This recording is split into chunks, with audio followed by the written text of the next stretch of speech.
اللهم لا تفضحنا بين خلقك ولا تخزنا يوم القيامة. استر العورات وآمن الروعات. وأشهد أن لا إله إلا الله وحده لا شريك له،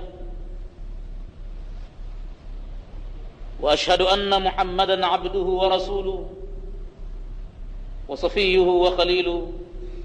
إنه أدى الأمانة وبلغ الرسالة ونصح الأمة وجاهد في الله حق جهاده حتى أتاه اليقين. اللهم صل على محمد وعلى آل محمد كما صليت على إبراهيم وعلى آل إبراهيم، وبارك على محمد وعلى آل محمد كما باركت على إبراهيم وعلى آل إبراهيم في العالمين إنك حميد مجيد.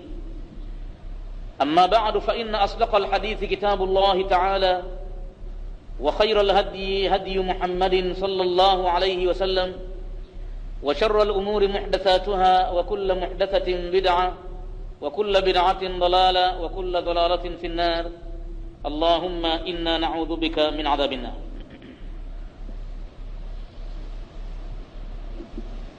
Kwa wale wenye kitabu cha Ahkamul Janaiz, tunaendelea na ukurasa 156 katika nukta nambari 105 badili ya 108 kama ilivyo kwenye kitabu. Tukasema kwamba nambari zile ruka hizi katika uchapaji. Katika nukta hii darasa yake tuliifanya wiki iliyopita, lakini kwa bahati mbaya haikurekodika. Kwa hivyo inshallah nairejea tena kwanza, alafu baadaye tuendelea mbele. Wayajuzu aljulusu indahu, na inafaa kukaa mbele yake ilo kaburi, athnaa dafni, wakati maiti yanazikwa, biqasdi, kitako hicho kinakaliwa kwa makusudio tadhkiri alhadirina, makusudio ya kuwakumbusha waliohudhuria kwenye mazishi yale, bilmauti, jambo muhimu sana la mauti ambalo binadamu wengi wameghafilika nalo. Mtume alikuwa akisema mara kwa mara, akthiru min dhikri hazimi ladhati, fanyeni wingi wa kujikumbusha jambo lenye kuvunja utamu wa uhai, yani almaut. Kwa hivyo na yeye mwenyewe Mtume akawa anaonyesha kujikumbusha kwa vitendo, hususan ikitokezea ile sababu iliyokuwa muwafaka na makumbusho hayo, kama hapo mazikoni, kama hapo kaburini. Mtume huwa anaitumia fursa hiyo kwa kukumbusha jambo hilo, kuyakumbusha mauti wa ma ba'dahu, na yale ambayo yanakabili baada ya mauti. Jambo hilo lihadithi al-Barra ibn Azib, dalili yake ni kutokana na hadithi ya Barra ibn Azib radiyallahu anhu qala, amesema kharajna ma'a an-nabiy sallallahu alayhi wasallam, tulitoka sisi pamoja na mjumbe wa Mwenyezi Mungu, fi janazati rajulin, katika jeneza la mtu mmoja, min al-ansari, katika watu wa Madina. Tukenda zetu na jeneza lile, fantahaina ila al-qabri, tukamalizikia kwenye kaburi ambalo tumelikuta, walamma yulhad, bado halijamalizwa kuchimbwa mwanandani. Basi badili ya kupoteza wakati pale, watu kuwapa fursa ya kuzungumza mambo ya kidunia na kuondokana na yale mambo ambayo wako pale na ni muhimu sana kukumbuka mtu, fajalasa Rasulullah sallallahu alayhi wasallam, basi akakaa kitako mjumbe wa Mwenyezi Mungu, mustaqbil alqibla, na kwa hapo alipokaa alikuwa ameelekea upande wa kibla. Wajalasna haulahu, na sisi tukakaa pambizoni mwake mjumbe wa Mwenyezi Mungu. Tumekaa kitako ambacho wakaanna ala ruusina tayru, kama kwamba juu ya vichwa vyetu kuna ndege ametua, na sisi tunataka kumkamata asiruke. Kwa hivyo kila mmoja hataki kutikisika, ndege yule kamkosa. Namna tulikuwa tumekaa hapo. Wa fi yadihi, na katika mkono wake mjumbe wa Mwenyezi Mungu, audun, alikuwa nacho kijiti au kifimbo, yankutu fil ardhi, akawa anachocha kwenye ardhi. Ni ishara ya kwamba alikuwa na jambo muhimu sana atakulizungumza hapo. Faja'ala yanzuru ila as-samaa, basi akawa Mtume anaangalia juu, wa yanzuru ila al-ardhi, na baadaye anaangalia kwenye ardhi. Waja'ala yarfa'u basarahu, akawa ananyanyua jicho lake, wa yakhfadhuhu, na baadaye analiweka chini.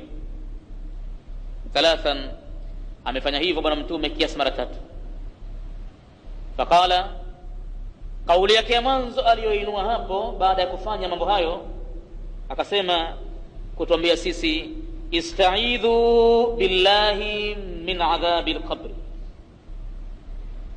takeni ulinzi kwa Mwenyezi Mungu, jilindeni kwa Mwenyezi Mungu kutokana na adhabu ya kaburi. Akatamka hayo mtume marataini, kiasi mara 2 au 3 au mara 3. Thumma qala, kisha akasema kwa kuomba dua, akasema Allahumma inni a'udhu bika, baada ya kuambia masahaba ista'idhu billahi min adhabil qabri, na yeye mwenyewe mtume akasema Allahumma, e Mwenyezi Mungu, inni a'udhu bika, hakika mimi najilinda kwako, min adhabil qabri, kutokana na adhabu ya kaburi. Katamka hayo mtume 3 mara 3. Thumma qala, kisha akaendelea mtume kusema, akasema innal abda almu'min, hakika mja aliye mu'min. Anamuanza kumzungumza mja aliye mu'min. Idha kana fi inqita'in min ad-dunya, anapokuwa katika hali ya kukatikiwa na ulimwengu, yani katika sakarati al-maut, wa iqbalin min al-akhirah, na akawa katika kuikabili akhirah, anakatikiwa na ulimwengu huku anakabili akhirah, hali ya kutaka roho. Nazala ilayhi, huteremka kwake yeye, malaikatun, kikundi cha malaika, minas samai, wakitokea mbinguni. Malaika hawa wanakuja baidul wujuh, nyuso zao nyeupe zinang'ara. Wa kaanna wujuhahum ash-shamsu, kung'ara kwa nyuso zao imekuwa mfano wake kama kwamba nyuso zao ni jua. Huwezi kutizama kwa ghafla jinsi zinavyomulika. Maahum, pamoja na malaika hawa, kafanun, wamekuja na sanda yao maalum, min akfanil janna, katika sanda za peponi. Huyo anatoka roho hapo ni mu'min. Malaika wanakuja na sanda maalum katika sanda za peponi. Wa hanutun, na manukato maalum, min hanutul janna, katika manukato ya peponi. Wanakuja zao malaika hawa, hatta yajlisu minhu, mpaka wanakaa kitako pahala kutokana na yule anatoka roho, maddal basari, umbali wake kiasi cha mtu kuona umbali wa jicho lake. Mathalan, amekuwa pahala kama kwenye bahari hivi au kwenye jangwa, hakuna mti wala hakuna nyumba, ikawa jicho lake linaona mpaka mwisho wa kuona. Malaika hawa wanakaa kwa mbali. Thumma yaji'u malakul mauti, kisha baadaye ndo anakuja huyo malaika wa mauti hasa, alayhi salam, juu yake amani ya Mwenyezi Mungu malaika huyo, na hao wengine wote vile vile.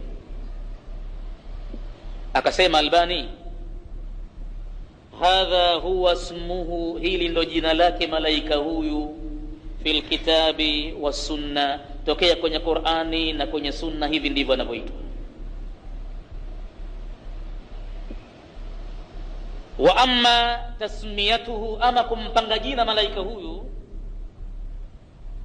bi'Izrail, kama wengi wanavyomwita Israili, fa mimma la asla lahu, anasema Albani, ni katika mambo ambayo hayana msingi. Hakuna pahala pa kutegemea palipokuja waziwazi kwamba yeye jina lake ni Israil. Qur'ani na sunna kila wakati inamtaja kwa jina malakul maut. Khilafan, hilo ndo jina lake malakul mauti, kinyume na vile ambavyo lima huwa almashhuru, namna inavyojulikana mashuhuri wake kwa wengi, inda nasi, mbele ya watu. Walaallahu, na anasema huenda jina hili Israil min alisrailiyati, ni katika mambo ya Mayahudi tu wamepachikawa wenyewe, lakini malaika huyu anajulikana kwa jina lake kwenye Qur'ani na kwenye sunna, malakul maut. Basi thumma yaji'u malakul maut, kisha anakuja malaika wa mauti, hatta yajlisa inda ra'sihi fayaqul, mpaka anakaa mbele ya kichwa cha yule ambaye anatakiwa kutolewa roho wakati ule, anakaa mbele ya kichwa chake. Fayaqul, na huwa anasema nayo nafsi ya mu'min, anatolewa roho ni mu'min, anasema kuiambia nafsi yake, ayatuha nafsu tayyiba, ewe nafsi iliyo nzuri. Wa fi riwayatin, na katika riwaya nyingine, almutmainna, ya ayatuha nafsu almutmainna, ewe nafsi iliyotulizana. Ukhruji, toka nafsi wewe taratibu kabisa, ila maghfiratin, ukielekea kwenye msamaha, min Allahi, utoka kwa Mwenyezi Mungu, wa ridwanin, na radhi zake nyingi sana. Misdaqan liqauli llahi tabaraka wa taala, wannashitati nashta. Hii ni kuthibitisha kwenye tamko la Mwenyezi Mungu walipokuja kuzungumza wakati wanapotolewa roho waumini, na naapa kwa malaika wanaotoa roho za waumini kwa taratibu, kwa upole, huku wanawabembeleza, mbali ya kuiambia nafsi hii toka kuelekea kwenye maghfira ya Mola wako na ridhwani. Basi vile vile kwenye Qur'ani imekuja habari hii vile vile, alladhina tatawaffahumul malaikatu tayyibina yaquluna salamun alaykum udkhulul jannata bima kuntum ta'malun, wale ambao wanafishwa na malaika kwa vizuri. Alladhina tatawaffahumul malaikatu tayyibina, waumini hao. Yaquluna, malaika wanawaambia waumini, salamun alaykum, wamekwenda kwa salama na amani, amani ya Mwenyezi Mungu juu yenu. Wakati kutoka roho mu'min, hivyo ndivyo anavyokuwa yeye, anayaona hayo na salamu anaisikia hiyo, lakini inakuwa ni vigumu itokezee bahati tu kuweza kutoa kauli kuambia watu duniani, lakini mara nyingi anakuwa yuko katika pahala pengine mtu katuli pale. Salamun alaykum, amani ya Mwenyezi Mungu juu yenu. Udkhulul jannata, ingieni peponi. Bima kuntum ta'maluna, kwa sababu ya yale mazuri ambayo nyinyi mkiyafanya. Japokuwa mambo yenyewe ni hafifu na udhaifu wa kibinadamu umetumika sana, lakini hata hivyo Mwenyezi Mungu anasema bima kuntum ta'maluna. Na katika aya nyingine, innal ladhina qalu rabbuna Allah thumma istaqamu, hakika wale waliotangaza waziwazi sisi Mola wetu ni Allah, kisha wakasimamisha amri zake Mwenyezi Mungu. Ahadi ya Mwenyezi Mungu, tatanazzalu alaihimul malaika, watateremkiwa hawa na malaika tokea walipokuwa hai duniani mpaka wakati wa kutoka roho. Alla takhafu wala tahzanu, malaika waambie hapana hofu juu yenu na wala hamtahuzunika. Wa abshiru bil janna, na mnapewa bishara njema kwamba nyinyi mtaingia peponi. Wa abshiru bil jannati allati kuntum tu'adun, na mnabashiriwa pepo ambayo nyinyi mlikuwa pepo hiyo mkiahidiwa. Nahnu, sisi viumbe malaika, auliyaukum, ni walinzi wenu nyinyi, fil hayati dunya, tokea katika uhai wa dunia, wa fil akhirah, na katika akhirah vile vile tutakuwa tena walinzi wenu. Walakum fiha, na huko mnakokwenda nyinyi mtapata, ma tashtahi anfusukum, yale ambayo nafsi zenu zinatamani. Walakum fiha ma tad'un, na huko mtapata kila mtachokiagizia. Nuzulan min ghafurir rahim, hiyo ni karamu rasmi ambayo imeandaliwa kutokana na yule mwenye kughafiria, mwenye kughafiri madhambi, mwenye kusamehe madhambi. Nuzulan min ghafur arrahim, mwenye rehema nyingi, mwenye kurehemu. Hii ni nafasi moja katika nafasi ngumu hata kwa mu'min kupambana nayo. Kwa hakika saa ya kutoka roho ni saa ambayo haitaki maskhara, ni saa ngumu, yamtaka mtu ajiandae vizuri kukabiliana nayo, awe na amali za kutosha.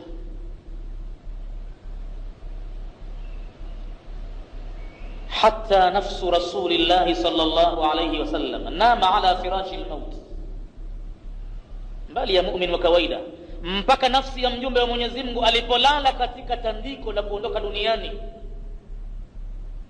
alikuwa akipoteza fahamu kwa sababu ya sakarati al-maut. Anapokuja juu huwa anasema maneno subhanallah, ametakasika Mwenyezi Mungu, inna lilmauti la sakarat, hakika kwa ajili ya mauti kuna mvinyo maalum.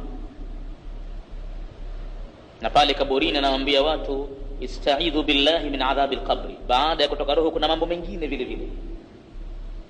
Pale katika utokaji wa roho pana mambo magumu vile vile, hata kwa mu'min, hata kwa mjumbe wa Mwenyezi Mungu. Amesema inna lilmauti la sakaratin wa yamsahu alwajha ash-sharifa bima'in baridin, na anaagizia, jamani nileteni maji kidogo nijiburudishe, anaupangusa uso wake mtukufu kwa maji baridi yaliyopoa, joto la kutoka roho zito sana.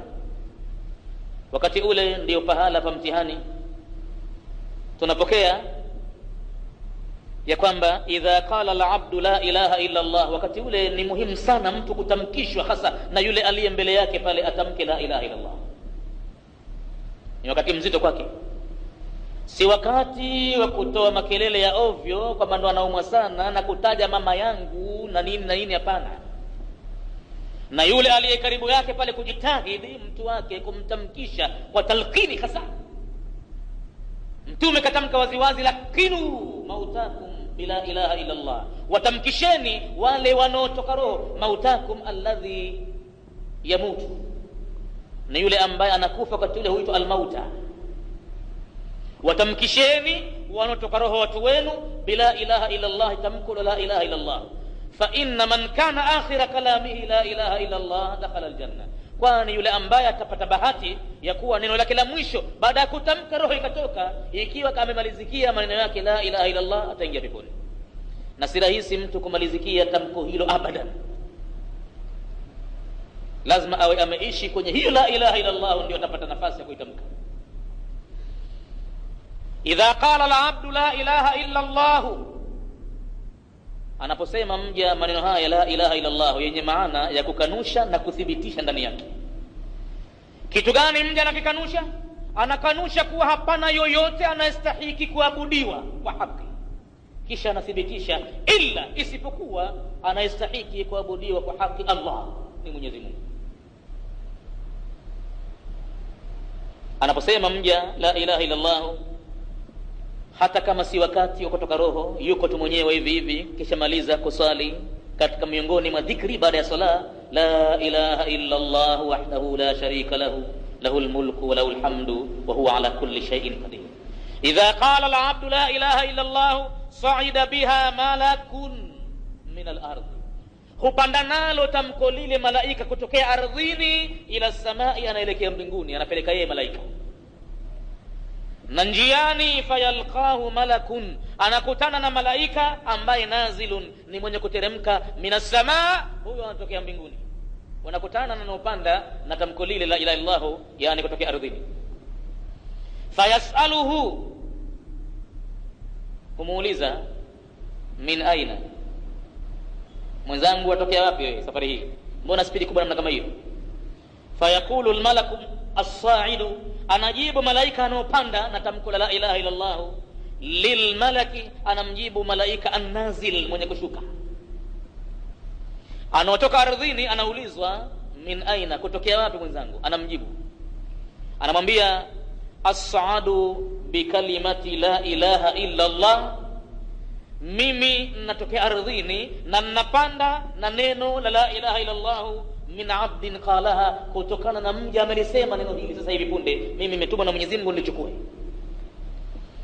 Thumma yasalu almalaku as-sa'idu, kisha anauliza huyu malaika anaopanda mbinguni, anamuuliza almalaka an-nazil, malaika anoteremka min as-samai, akitokea mbinguni, wa anta ila aina, na wewe mwenzangu waelekea wapi hivi sasa?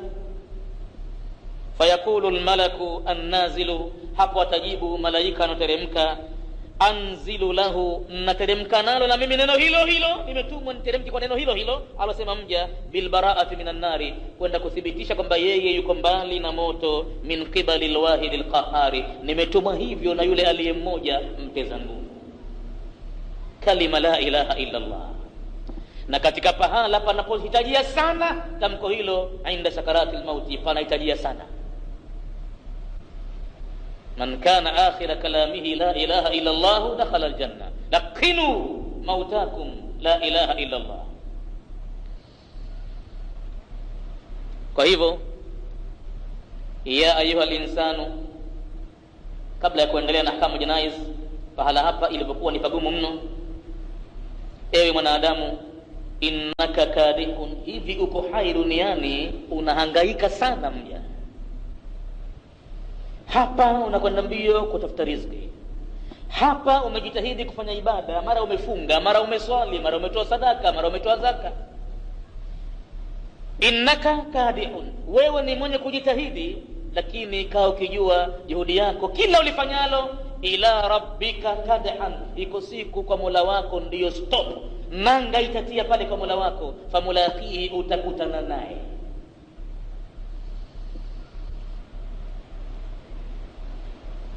Idha arada Allah, anapotaka Mwenyezi Mungu Subhanahu wa Ta'ala, an yakbidha abdahu, kuchukua roho ya mja wake, almu'min, mja huyo aliye mu'min, qala lilmalaikati, hukiambia kikundi cha malaika Mwenyezi Mungu,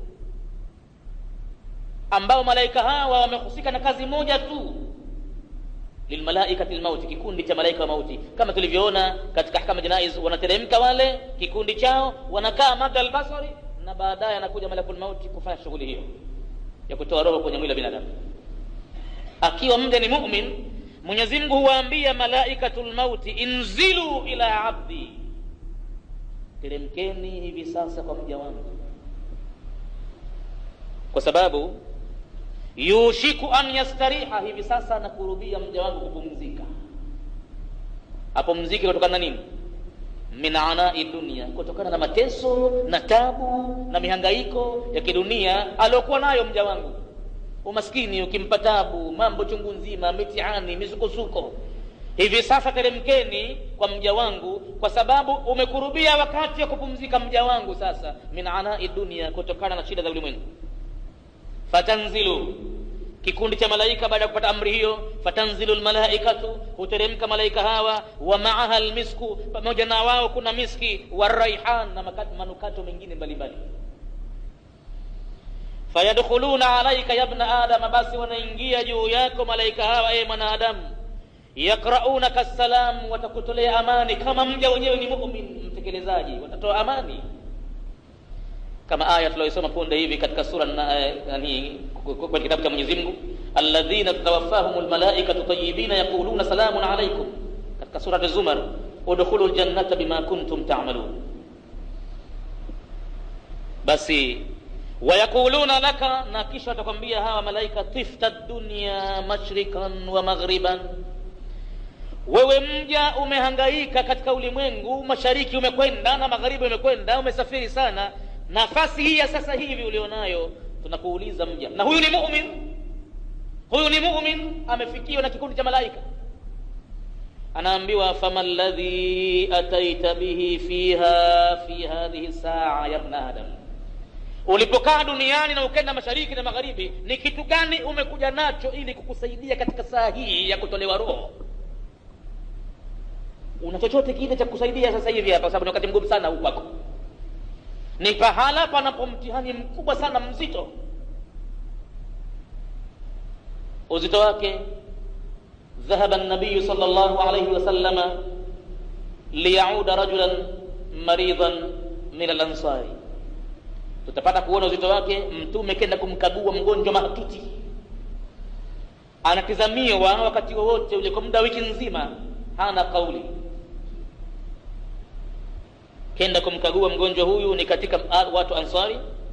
Falamma dakhala an-nabiy sallallahu alayhi wasallam alayhi wajada malaka al-mauti, alipoingia kwa mgonjwa huyu Mtume akamkuta malaika wa mauti waqifan, tayari kishasimama, inda ra'sihi, mbele ya kichwa chake, anasubiri amri ya Mwenyezi Mungu, na saa na dakika na nukta zitimie aitoe roho ya mu'min. Bwana Mtume kwa utume wake alionao akamuona malakul mauti yuko pale chini ya mgonjwa. Faqala alhabibu, kipenzi cha Mwenyezi Mungu Muhammad sallallahu alaihi wasallam, akamwambia malaika mauti, ya malakal mauti. Hivi ndio Mtume anapomuita malaika huyu, hamwiti kwa Israeli wala nini. Ya malakul mauti, ewe malaika mauti, kun bihi rafiqan, naomba natetea kwa huyu mfuasi wangu, kuwa kwake yeye mpole, rafiki, mambo yake yafanye taratibu. Fa innahu min ummati, wa hakika yeye ni katika umati wangu. An-nabiyyu awla bil mu'minina min anfusihim, Mtume amekuwa ni bora zaidi kushughulikia dhiki za Waislamu kuliko wao wenyewe. Anawaombea kwa malaika wa mauti roho itolewe pole pole. Faqala lahu malakul maut, malaika wa mauti akamjibu Mtume Mwenyezi Mungu, ya Rasulullah, ewe mjumbe wa Mwenyezi Mungu, tib nafsan, poa nafsi yako Muhammadi, wa qarri aynan, na tulizana macho yako na moyo wako, fa innani, kwani hakika mimi rafiqun bikulli almu'minina, mimi ni mpole na ni rafiki kwa kila wenye kuamini. Mimi sina ugomvi nao. Ugomvi wangu mimi ninapokwenda kutoa roho za makafiri, ninapokwenda kutoa roho za maasi, ninapokwenda kutoa roho za wanafiki, ama mimi kwa hakika ninakuwa mkalimu. Walladhi ba'athaka bilhaqi, ili nikutulize Muhammad kwa huyu mfuasi wako, na hapa kwa yule ambaye kakupeleka duniani kwa jambo la haki. Ya Rasulullah, ewe mjumbe wa Mwenyezi Mungu, ma min yaumin, hakuna siku yoyote, yatlu'u fajruhu, inayochomoza fajiri yake, illa wa anduru, isipokuwa mimi huwa naangalia nini? Fi wajhi kulli wahidin min ahli al-ardh, katika uso wa kila mmoja katika watu ardhini, mimi kila wakati ninaangalia 5 maratin, mara 5. Hakuna siku ambayo inachomozewa na jua ila mimi naangalia uso wa kila aliye katika ardhi mara 5 fil yawmi, katika siku moja. Walladhi ba'athaka bilhaqi, na kuwapia tena Muhammad kwa jambo la haki, kwa yule ambaye kakupeleka wewe kwa jambo la haki. Inni la a'rif, mimi sina wasiwasi na watu wa roho, najua nimekuwa directed, nimepewa direction maalum na alama zangu maalum, najua ninafanya nini ili nikutulize Muhammad. Walladhi ba'athaka bilhaqi inni la a'rif, mimi najua kila wahidin, namjua kila mmoja, min ahli al-ardh, katika watu ardhini, akthara min ma'rifati ahadihim biwaladihi, tena namjua kwa vizuri zaidi kuliko mmoja yoyote anavyomtambua mwanawe aliyemzaa mwenyewe. Basi mimi nimempita, mimi ninajua watu ardhini vilivyo. Anaofanya ibada namjua mimi, na alama zangu maalum nimepewa katika uso wake, na kila siku mara 5 huwa naangalia watu. Limadha yanzuru malakul mauti ila kulli wahidin minna 5 maratin, kwa nini malaika wa mauti amwangalie kila mmoja katika sisi mara 5? Jawabu, liannahu kullama nada almuadhdhin, kwa sababu kila anapoadhini mwenye kuadhini lisalati, kwa ajili ya sala ya fardhi, nadhara malakul mauti, huangalia malaika wa mauti fi wajhi kulli wahidin, katika uso wa kila mmoja, na anaangalia maalum kwa kazi maalum. Hal dhahabta litusalli, adhana tayari, wakati wa kipindi ndio ungaliko bado haujamalizika. Je, mja wewe wito huu ushausikia? Hal dhahabta litusalli, umeshakwenda kusali? Mja akiswali basi malaika wa mauti humpongeza sana, hivyo ndio itakiwavyo, na salama itakuwa upande wako. Lakini akigundua malaika wa mauti kuna kipindi kimepuuzwa, huwa anagombana naye sana yule mja, husema naye maneno makali sana. Wewe tutakuja kupambana siku ya kutoka roho, wewe utaona chako. Mimi hatufahamiani na watu wasiosali. Ya ghafilan, basi ewe uliyeghafilika, wal mautu yatlubuka, na mauti inakutafuta wewe siku zote. Ya naiman, ewe uliyelala usingizi, hukulala lakini huko katika mghafala mkubwa. Wal mautu mil'u jufunik, na mauti yameshajaza kuanzia mboni za macho mpaka kwenye kope, yamejaa kwenye uso.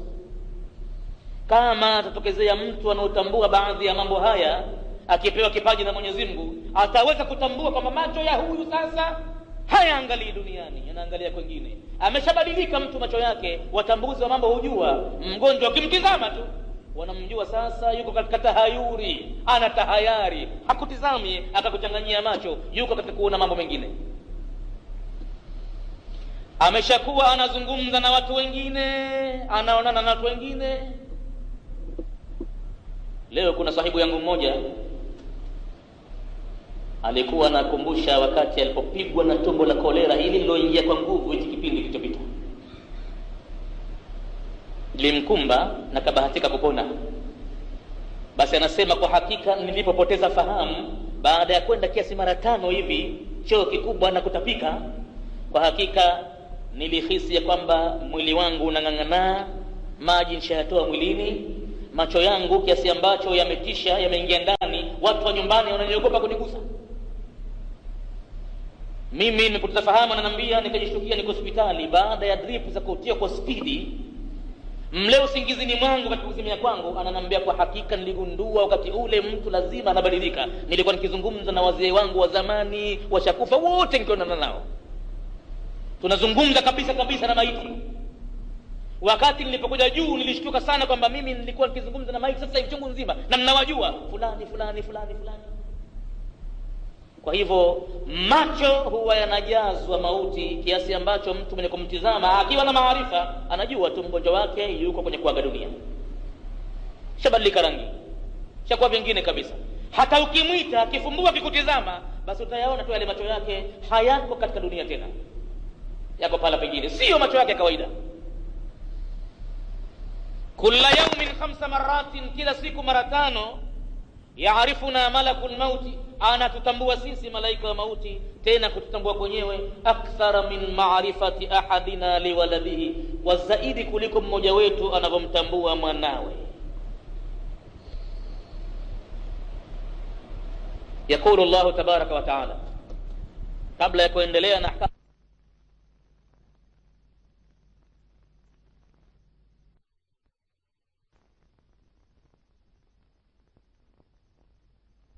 nataka nimsamehe madhambi yake, ni muumini, simtoi mja duniani, wa uhibbu an arhama, na nikawa nataka nimrehemu mja huyo, hatta uwafiyahu, mpaka kwanza nimlipe yeye, bikulli sayyi'atin kana amilaha, kwa kila ovu moja ambalo kalifanya yeye.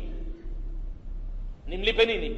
Nimlipe kwanza duniani hapa, sukuman fi jasadihi, nimpe ugonjwa katika mwili wake ili iwe ni kifutio cha madhambi, au ikdaran fi rizqihi, au nimpe upungufu wa mapato yake, nimfanyie mtihani wa riziki, nimnyang'anye, au anapata taabu katika maisha ndani yake mle kwenye kustahamili mle anapata kifutio maalum cha madhambi, au musibatan fi malihi au waladihi, au nimpe msiba wowote katika mali yake, au msiba katika mwanawe au mtu wake aliyomkusu.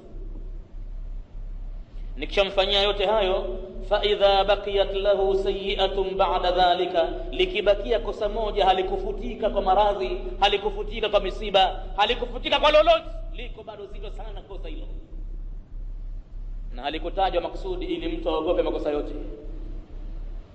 Fa idha baqiyat lahu sayyi'atun ba'da dhalika, linapobakia kwake yeye ovu moja baada ya hapo, shaddatu alayhi sakaratul mauti, humfanyia uzito, humfanyia ugumu katika sakaratul mauti, bali nampa thawabu nyingi zaidi akistahimili, hatta yalqani, ili akutane na mimi, kayaumi waladatu ummuhu, kama siku aliyomzaa mama yake, mweupe safi ana kitu. Akaa akijua kwamba inapokuja ile tashdidi ya sakaratul mauti ni mtihani wake mwingine mtu anapewa. Hata mjumbe wa Mwenyezi Mungu amesema subhanallah, inna lilmauti la sakaratu. Wal Imam Malik ibn Anas indama nama ala firashi almauti kana bijiwarihi ibnuhu Abdullah, alikuwa pembezoni mwake mwanawe Abdullah, akikumbuka kauli ya Mtume, kwa hivyo akimlakinia baba yake kauli la ilaha illa Allah, anamwambia baba, useme kitu muda mrefu, sikusikii kusema dhikri yoyote, hebu sema la ilaha illa Allah, usikusahau. Kwani maneno hayo alakiniwe tu, hata ukimuona alikuwa na ilmu gani, mcha Mungu gani, kwa wakati ule ni saa nzito kwake, wewe mtamkishe tu. Kiona unapita muda mrefu kutamka kitu, mtamkishe tu mtu wako, ila atapokuwa kazimia, yuko taabani, utakadiria, usimtese sana, usimhangaishe, utakadiria kwamba huyu anaisikia, anaitamka moyoni mwake inshallah. Lakini kama anazungumza bado, ana nguvu zake bado, usimwachie kusema ovyo, mtamkishe. Mtume anasema laqinu mautakum la ilaha illa Allah. Kwa hivyo mwanawe Ahmad ibn Muhammad, Malik ibn Anas, anamtamkisha baba yake, lakini baba yake alikuwa na maneno ya ajabu akitamka. Mwanawe kila kimwambia baba sema la ilaha illa Allah, yeye akijibu la, hapana, wabuda, na iwe mbali kabisa. Akipata taabu mtu kuona baba yake leo katika hali kama hii, pale penye mtihani, namwambia sema hivi, anasema iko mbali. Alipotulia, alikuja akapata fahamu, akaagizia pale maji ya kunywa, nipeni hivi, nipeni hivi. Akamwambia baba, mbona ninapokuambia useme la ilaha illa Allah unanitisha, unasema la wa bu'da? Akamwambia mwanangu, aquluha, naisema ndani ya moyo, niko mbali mwenzio, niko mbali wakati ule ninaisema ndani ya moyo na kusikia na ninaitamka moyoni. Ile la wa bu'da nilikuwa sijibii kauli hiyo, lakini amekuja ifriti huyu, amekuja ibilisi, amekuja na gilasi yake ya maji nzuri mno pale, ananitikisa mimi, ananiudhi, ananambia nitakuonjesha, najua una kiu kubwa sana hivi sasa, lakini ninavyotaka mimi mut yahudiyan au nasraniyan au majusiyan, kufa ukiwa myahudi, kufa ukiwa mnasara, kufa ukiwa majusi, basi mimi nitakupa kitu hichi. Mimi nikimwambia Ibilisi la ila ulipati kwangu, wa bu'da, na iwe mbali mno. Isitoshe, kabla ya kuendelea na safari hii tawil, haya mambo lazima mtu ayajue mapema.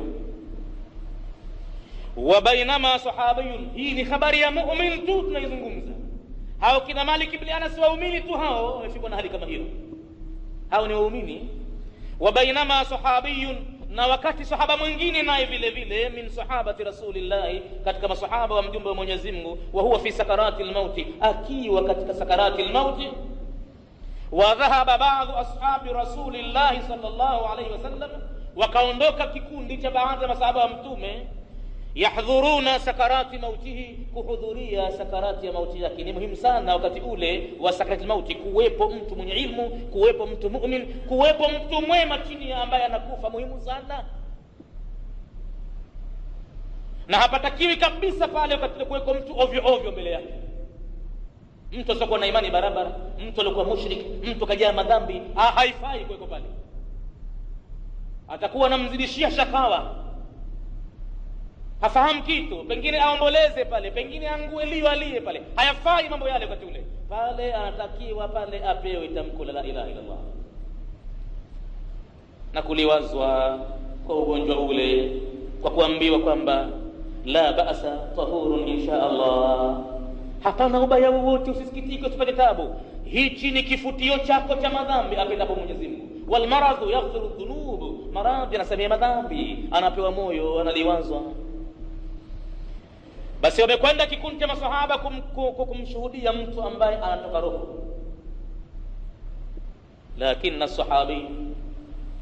lakini huyo sahaba anayetoka roho, wa huwa yamutu, wakati anakufa, wa yajudu bil anfasi al akhira, na akiwa anavuta pumzi za mwisho, waqad aushaka, ameshakurubia hivi sasa, an yudraja, kuzongereshwa, fi akfani alqadari, katika zile sanda za kudura ya Mwenyezi Mungu ya mauti. Fa shamsul umri, ikiwa umri wake mtu unapewa mfano wa jua tokea linapotomoza asubuhi na kwenda zake mpaka katikati ya utosi, linapinda tena hilo mpaka linazama. Lile jua lile kwa hakika linafanya kuabiri mambo. Ukilistadi jua lile, unazungumza na umri wako vile vile, unakwenda mfano wa jua vile vile. Unachomoza mtoto mchanga kabisa, ujiwezi, na jua ndio hivyo hivyo, halina mwangaza mkali, liko taratibu kabisa, halafu linapata kidogo kusimama, linakwenda tata. Ikifika saa 1 asubuhi liko namna nyingine, saa 2 liko vingine, saa 4 liko vingine, saa 5 oho anakumta mtu kijasho, saa 6 ndo hapa semeki. Halafu baada ya muda saa 7 saa 8 linapungua kasi, linaanza kuregea. Saa 10 ndio wakati wa riadha tena, na watu kufanya matembezi, lakini hawakuthubutu kufanya riadha zao wakati wa saa 6 saa 7, hapa hapachezeki wala hapatembeleki. Lakini nyakati la asiri saa 11 jua limepungua nguvu, hilo limekuwa kizee tabani, halafu hilo laelekea. Hivi ndivyo mwanadamu anapokuwa. Kwa hivyo sahaba huyu wa shamsul umri, jua la umri wake, kad dakhalat fi majali alkusufi, limeshaingia katika nyanja za kupatwa, linaziba nuru lake sasa, umri wake unamalizika sasa. Washafaqul ahmar, na yale mawingu mekundu baada ya jua kuzama kunabakia mawingu mekundu magharibi. Washafaqul ahmar, na mawingu mekundu nayo, kad malaa, yameshajaza aliya alhaya, ukubwa wa haya, yanaona haya sana kubaki pale na mwangaza ule, kwa sababu giza linakuja kwa nguvu. Basi imekuwa mawingu yale yako kwa muda mfupi tu. Ashamsu adhinatun, jua tayari limeshatoa indicator bilghurubi, kwamba linakutwa sasa, binadamu anakufa sasa manake. Wasahabiyu, na sahaba huyu, wa huwa fi sakarati almauti, wakati yupo katika sakarati almauti, lakinahu qala 3 kalimatin, lakini alitamka maneno matatu, lam yafhamha sahaba, hawakuyafahamu masahaba maneno hayo, ilikuwa ni mzigo mzito kwao. Wako pale wanamtamkisha shahada, yeye anatamka maneno matatu kwa sauti ya nguvu. Masahaba kuweza kuagua kwao ilikuwa ni kitendawili kikubwa, itabidi wampate mtume. Na kwa bahati nzuri mwenyewe bwana mtume yuhai akapelekewa mafumbo hayo, itabidi mtume mwenyewe ayagu. Wa adhanu al-isha'i bi idhnillah tabaraka wa ta'ala. Akasema sahaba huyo fi sakaratil mauti, katika wakati wa kutoka roho kwenye sakaratil maut, kwa sauti ya nguvu amesikilikana tamko la mwanzo baada ya kuja juu, anasema laitahu kana jadidan, yani yale iti kama ingelikuwa mpya. Hayo mambo walioko pale wana mambo gani haya? Anasema nini huyo? Bwana wewe sema la ilaha illa Allah. Thumma akhadhathu sakra, baada ya kutamka tamko hili ukamchukua tena ulevi wa mauti, akalala tena kazimia. Halat ba'daha fikra, ikafunguka tena baada ya kitambo kidogo, fikra yake ikaja tena. Faqala, akaja na neno jingine akasema laitahu kana ba'idan, yala eti kama ingelikuwa mbali. Thumma akhadhathu sakra, kisha ukamchukua tena ulevi wa mauti. Aqabatha fikra, ikaja tena nyuma yake fikra nyingine, akazinukana tena. Thumma qala, kisha akasema kwa mara ya tatu laitahu kana kamila, yala eti kama ingelikuwa kamili. Baada ya kumaliza maneno haya, thumma tabatir ruhu ila Allah, kisha roho hiyo ikenda zake kwa Mwenyezi Mungu pale pale. Waliokuwepo katika hadhara ile kwa hakika walipata tabu sana. Maneno yalotamka ni kwamba kitandawili kikubwa, hawezi kufahamu. Laitahu kana jadidan, laitahu kana ba'idan, laitahu kana kamila. Ma huwa alladhi laitahu kana jadidan? Nini maana yake hii kama ingelikuwa mbali au ingekuwa mpya? Wa ma huwa alladhi laitahu kana ba'idan, na nini maana ya kusema kwamba laiti ingelikuwa mbali? Wa ma huwa alladhi laitahu kana kamila, na ndo nini makusudio ya kusema kwamba laiti ingelikuwa kamili? Innaha shafaratun, hakika haya ni mafumbo. Thalathun, matatu mazito. La yaqdiru ala halliha, hawezi kuyafumbua mafumbo haya illa an-nabiyul ma'sum, isipokuwa awe ni mtume aliyehifadhiwa na Mwenyezi Mungu. La yaqwa ala halli hadhihi at-tulasim thalatha, hakuna nguvu ya kupambanua mafumbo matatu haya illa an-nabiyyu, isipokuwa awezaye ni mtume. Almuha ilaihi, anayefunuliwa kwake yeye siri. Min qibali allamil ghuyub, kutoka upande wa yule mjuzi wa siri zote. Waraja al-ashabu, ikabidi warejee masahaba, ila sayyidina wa ustadhina, kurejea kwa bwana wetu na mwalimu wetu mkuu Rasulillahi, mjumbe wa Mwenyezi Mungu. Wa akhbaruhu, wakampa habari bima sami'u, kwa kitu gani wamekisikia kwa mwenzao. Faqala lahumul habibu, mtume akawajulisha akawaambia, atadiruna madha qala, mnajua nini amesema mwenzenu? Wa madha yuridu an yakula, na nini anakusudia kusema kwambia ni nyinyi? Walimadha qala, na kwa nini kasema hivyo? Qalu, wakajibu masahaba, ya Rasulullah, Allah wa rasuluhu a'lam, mjumbe wa Mwenyezi Mungu, ni Mwenyezi Mungu na mtume wake ndio wanajua hayo, sisi hatujui. Faqala lahumul habibul mustafa, ndipo mtume akawaambia, inna hadha ar-rajula, hakika huyu mwenzenu huyu mliokwenda kumshuhudia kufa kwake, fi yawmin min al-ayyam, katika siku miongoni mwa masiku ya kidunia, kana yamshi, alikuwa anakwenda, wa kana ma'ahu thawbun, anatembea na alikuwa pamoja na yeye anayo nguo, lakini nguo hii ghairu jadidin, si mpya.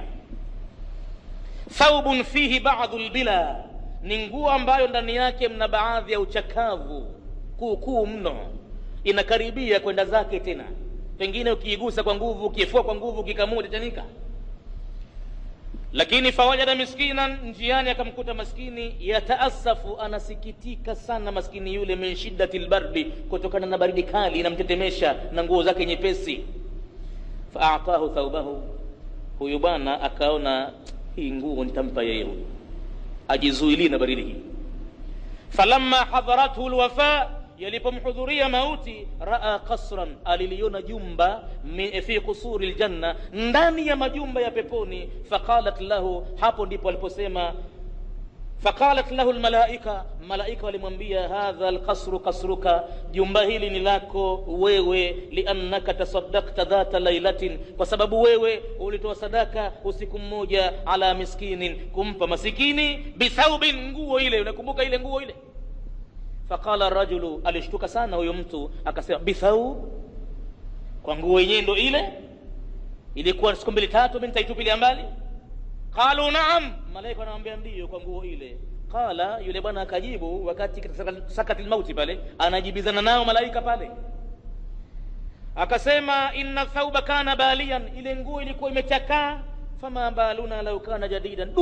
Ikiwa nguo ile mtu anapata hivi, nini hali yetu sisi kama laiti mtu ametoa kitu kizuri, kitu kipya? Ndio maana Mwenyezi Mungu akasema kwenye Qur'ani, wala tayammamul khabitha minhu tunfikuna, usikusudie kibaya kibaya kwa kitu hicho kwa ndo unakitoa kumpa mtu. Walastum biakhidhihi, wala nyinyi hamko tayari kuchukua kitu hicho, illa an tughmidhu fihi, kama mtapewa kibaya kimechakaa mbovu mbaya, illa an tughmidhu fihi, utachukua, lakini huku umekunja uso na pengine unamngojea mtu akupe mgongo tu, huwezi kukitupa mbele yake tu, aidha kampa mtu au kitu kile mbali. Utakhisi kandarau, mimi kiasi kama hichi ndio hichi inanipa mimi, nyinyi wenyewe hamtachukua. Jitahidi ukitoa sadaka yako, jambo lako la khairi, basi fanya wewe kwamba unampa Mwenyezi Mungu, umpe mtu. Kwa hivyo kwa kuwa unampelekea Mwenyezi Mungu, tayarisha, tunza, fanya kwa heshima kamili. Bibi Aisha akimpa mtu kitu kama pesa vile au kitu, ukitia mpaka marashi, manukato, watu wanamuuliza, mbona hivyo unatabika sana?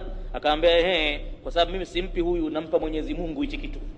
Mwenyezi Mungu amesema, man dhal ladhi yuqridu Allah, nani yuko tayari kummegea Mwenyezi Mungu kopesho akamkopesha? Kwa hivyo mimi ninampa Mwenyezi Mungu, anapokea huyu, lakini ninampa Mwenyezi Mungu. Napenda Mola wangu anipokelee kitu changu kizuri kabisa, kinanukia uzuri, safi sana, sikumhangaisha mtu, sikumpanga mtu foleni, memfuatia yeye mwenyewe mpaka kwake, wala hajui kanitapiga hodi wakati huo, kashtukia ghafla tu.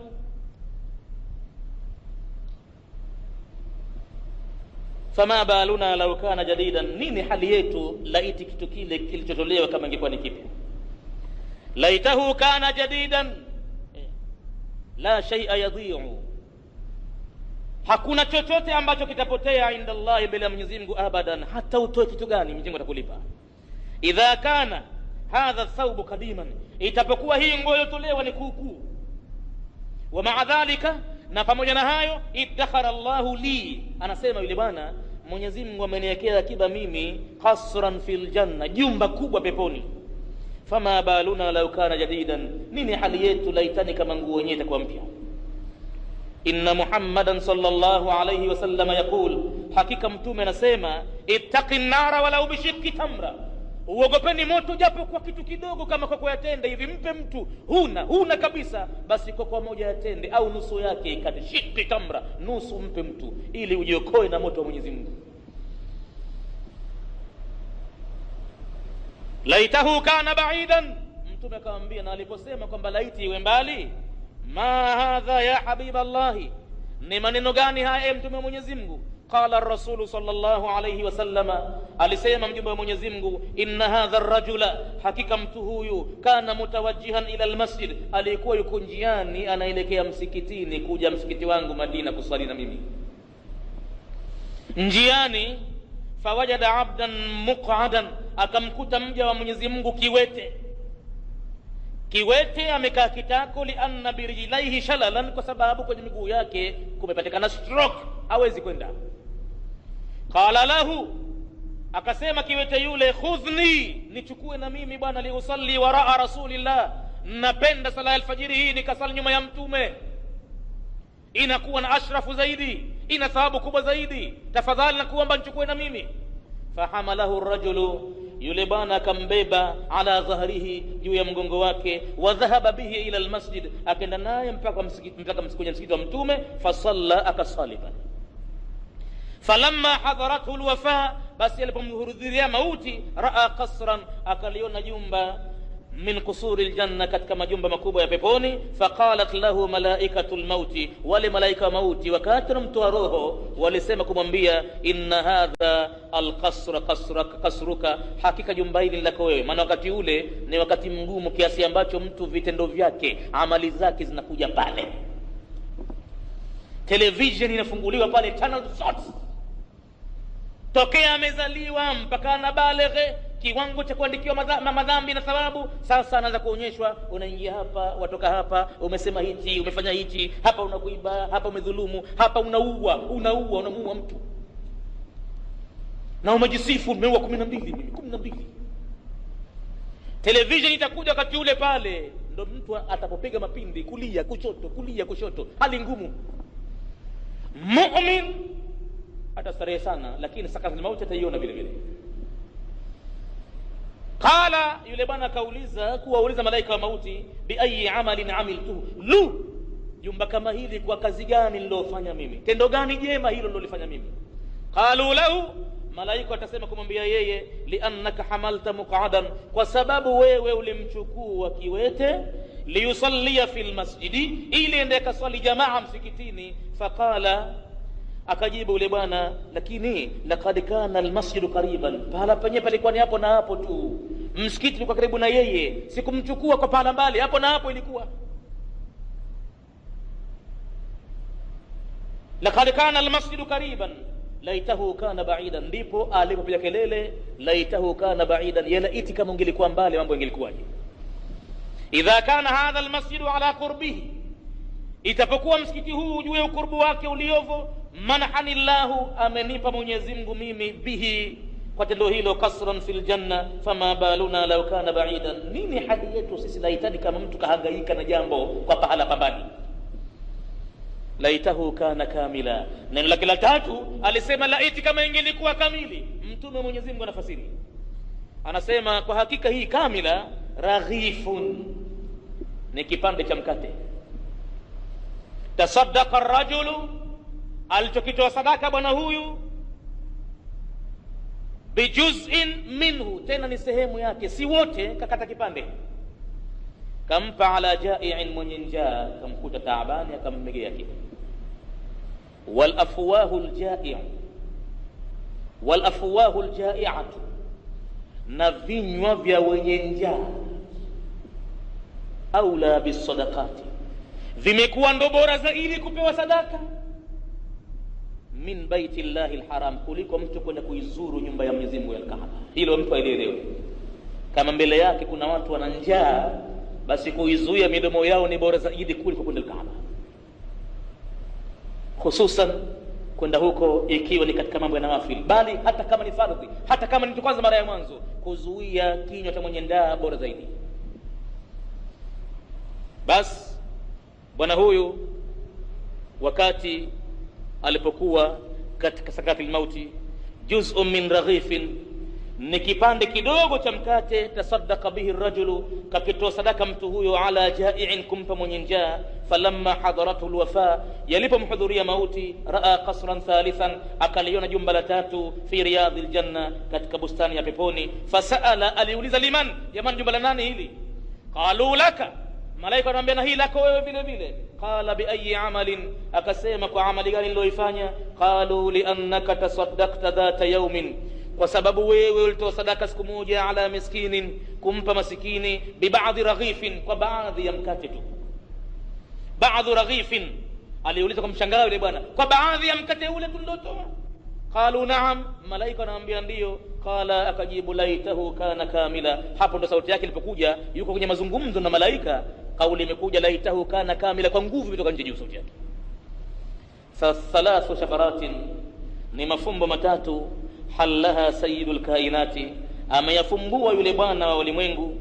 Laitahu kana jadidan, laita thawba kana jadidan, ya laiti nguo kama ingelikuwa mpya. Laitahu kana ba'idan, laita almasjida kana ba'idan, ya laiti msikiti ungelikuwa mbali. Laitahu kana kamilan, laita arghifa kana kamilan, laiti mkate ule kama ungelikuwa kamili, yeye angepata vipi? Ibn Adam, albirru la yabla, kaa ukijua mwanadamu kwamba wema hauozi maisha, peleka tu, tenda wema tu. Lakini upande huo ukijua upande mwingine, wadhambu la yunsa, na dhambi vile vile haisahauliwi. Wadayanu la yamut, na yule Mwenyezi Mungu mlipaji hafi, yupo milele. Kwa hivyo i'mal ma shi'ta, tenda unavyopenda, kama tadinu tudanu, na kama utavyotenda utalipwa. Wayakulu aidan, na mtume akisema vile vile, kullu ibn adam khata'un, kila mwanadamu ana tabia ya kimaumbile ya kukosea sana, lakini khairul khata'ina, wazuri wanaokosea ni wale ambao at-tawwabuna, wanaorejea haraka kwa Mola wao. Safari yetu ya kutolewa roho tutakuja kuendelea nayo inshallah, lakini hii introduction ilikuwa ni muhimu sana kuipata katika saa ile ya kutoka roho kwanza, kabla ya safari kupelekwa mbinguni roho. Hii ilikuwa mwanzo ipatikane hii, na ni muhimu kila muumini kujua hali hii atapambana nayo. Lazima ajike tayari, asije kafadhaika. Pale pahala pana mfadhao mkubwa. Mtu mpuuzi tu mpesi hivi atafadhaika sana, atababaika sana, na anaweza mtu mpaka imani yake kuitengua. Anaweza mtu kufanya jambo baya, lakini kama atakuwa madhubuti basi anakuwa madhubuti kweli. Alhamdulillahi rabbil alamin, wassalatu wassalamu ala rasulillahi Muhammadin sallallahu alayhi wasallam. ربنا تقبل منا إنك أنت السميع العليم وتب علينا إنك أنت التواب الرحيم. ربنا آتنا في الدنيا حسنة وفي الآخرة حسنة وقنا عذاب النار. اللهم فقهنا في الدين وعلمنا التأويل والتفاسير وارزقنا اتباعه. اللهم زينا بزينة القرآن وارزقنا تلاوته آناء الليل وأطراف النهار على النحو الذي يرضيك، واجعله حجة لنا لا حجة علينا يا رب العالمين. اللهم إنا نسألك موجبات رحمتك وعزائم مغفرتك والغنيمة من كل بر والسلامة من كل إثم والفوز بالجنة والنجاة من النار. اللهم لا تدع لنا ذنبا إلا غفرته، ولا كربا إلا فرجته، ولا عيبا إلا سترته، ولا دينا إلا أديته، ولا مريضا إلا شفيته، ولا ميتا إلا رحمته، ولا حاجة هي لك رضا إلا قضيتها يا أرحم الراحمين برحمتك يا أرحم الراحمين. اللهم علمنا ما ينفعنا وانفعنا بما علمتنا وزدنا علما يا رب العالمين برحمتك يا أرحم الراحمين. اللهم إنا نسألك الهدى والتقى والعفاف والغنى. اللهم إنا نسألك الهدى والتقى والعفاف والغنى. اللهم إنا نسألك الهدى والتقى والعفاف والغنى. اللهم آت نفوسنا تقواها وزكها أنت خير من زكاها، أنت وليها ومولاها. اللهم طهر قلوبنا من النفاق وأعمالنا من الرياء وألسنتنا من الكذب وأعيننا من الخيانة برحمتك يا أرحم الراحمين. فنسألك اللهم علما نافعا ورزقا واسعا وشفاء من كل داء. اللهم ارزقنا الحلال وبارك لنا فيه، وباعد بيننا وبين الحرام كما باعدت بين المشرق والمغرب. اللهم ارزقنا الحلال وبارك لنا فيه، وباعد بيننا وبين الحرام كما باعدت بين المشرق والمغرب. اللهم ارزقنا الحلال ولو كان قليلا وبارك لنا فيه، وباعد بيننا وبين الحرام ولو كان كثيرا إلى يوم أن نلقاك برحمتك يا أرحم الراحمين.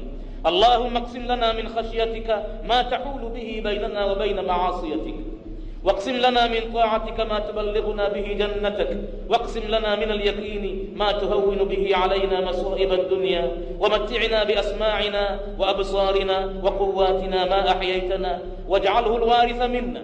اللهم اجعل ثأرنا على من ظلمنا. اللهم اجعل ثأرنا على من ظلمنا. اللهم اجعل ثأرنا على من ظلمنا، وانصرنا على من عادانا، وانصرنا على من عادانا.